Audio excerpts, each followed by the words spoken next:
On a adopté ce qu'on appelle la gestion différenciée des espaces verts. Donc qu'est-ce que ça veut dire? C'est l'espacement, ce qui a été dit, l'espacement des tondes, des pelouses et des autres surfaces herbeuses, du paillage minéral ou végétal aussi, évidemment, l'utilisation de broyeurs pour se créer ces produits-là.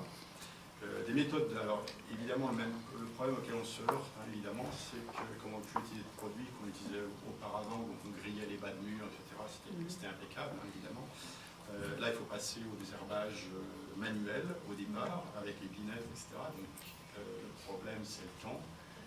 Et puis on n'a pas un personnel infini non plus. Donc on a en gros autour de 22 km de voirie à Lardy, donc ça vous donne un peu l'idée.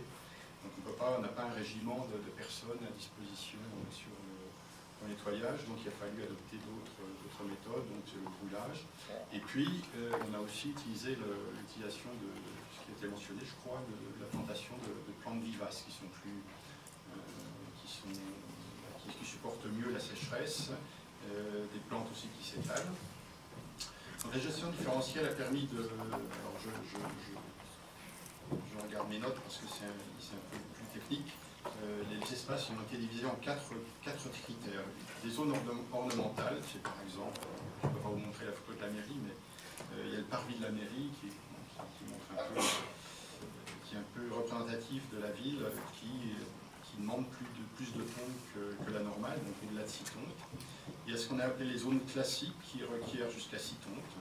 Alors ça, c'est pas effectué par la ville, mais c'est sous-traité. Et puis il y a des zones semi-naturelles où on a planté des fleurs aussi, comme ça a été dit, des prairies fleuries. Donc il y a une fauche par an, voilà. Ça permet d'éviter précisément d'utiliser les produits. Il faut trouver des alternatives, parce que évidemment, dire je ne mets pas de phytosanitaire, ça ne veut pas dire ne pas entretenir la ville, il ne faut pas comprendre ça. Par contre, il faut admettre un peu plus d'herbe sur les trottoirs, ça pousse un peu, il ne faut pas laisser pousser, ça veut dire que c'est un peu, donc il n'y a plus de produits. Et on a acheté récemment un outil, une machine qui permet de couper ça, alors il faut s'y prendre assez tôt, au printemps plutôt, évidemment, parce que quand on a tout laissé pousser, c'est un peu plus délicat. Comme je disais, il y a 22 km environ de voirie, donc on l'a fait l'an dernier. Donc ça a pris un petit peu de temps. Alors évidemment au début, ça n'était pas trop mal accepté, mais il y a quand même un peu de résistance. Et puis il y a un espace que on est tous amenés à connaître, malheureusement, qui est un peu plus délicat, c'est le cimetière. Le cimetière, l'entretien du cimetière, ça n'a l'air de rien, mais vous ne pouvez pas vous permettre de laisser pousser n'importe quoi dans le cimetière, parce que c'est très sensible.